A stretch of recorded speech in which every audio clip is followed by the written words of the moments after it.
皆さんこんばんは、サリーです。もう12月になりましたね。実は12月のような月の名前はそれぞれ別の名前があって、12月の別の名前は師走と言います。師走の漢字はこんな感じなんですけど、師はお坊さんのことで、このもう一つの漢字は走るですね。お坊さんも走るくらい忙しい月という意味で、12月は師走と言います。どうして師走というのか、その理由は諸説あるんですけど、私はお坊さんも走るくらい忙しいからという理由が好きです。そんなとっても忙しい12月ですけれども、12月始まって間もないですが、すでにとても忙しいです。正直に言うと11月から結構忙しくて、日本語のレッスンの動画も全然撮ることができませんでした。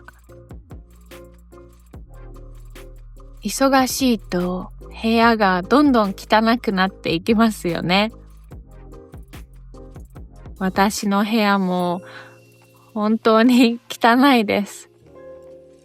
洋服があちこちにあるし、本も積んであるし、多分床の上もほこりがたくさんあります。掃除をしなければなりません。掃除をするとき使うのが掃除機ですね。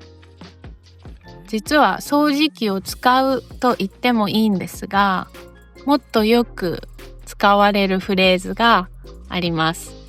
それは掃除機をかけるです。掃除機をかけると言います。こんばんは。編集中の私です。ここでちょっと説明をするんですけど、掃除機を使うというと、本当に使うの意味しかなくて、どんな文脈で使うかというと、掃除をするとき、掃除機を使う？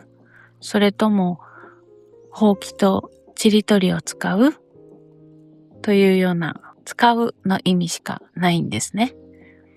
で、掃除機をかけるというと、掃除機を使って掃除をするという意味になります。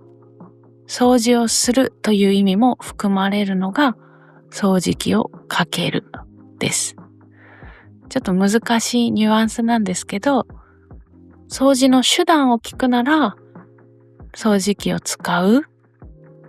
それとも、ほうきとちりとりを使う？という風な聞き方になるんですが、掃除機で掃除をする？と聞きたかったら、掃除機をかける？という言い方になります。例えば、部屋が汚いので今から掃除機をかけます。お母さんが子供に、あなたの部屋汚いから掃除機をかけなさい。掃除機をかけているときは窓を開けない方がいい。私は掃除機の音が苦手なので、イヤホンで音楽を聴きながら掃除機をかける。こういった例文があります。ちなみに最後の例文の掃除機の音が苦手なので、イヤホンで音楽を聴きながら掃除機をかける。これは本当のことです。昔飼っていた犬も掃除機の音が苦手で、家族が掃除機をかけると、ワンワンと掃除機に向かって吠えていました。ということで、今日は掃除機をかけるでした。皆さんも部屋が汚くなったら掃除機をかけてください。じゃじゃあまた。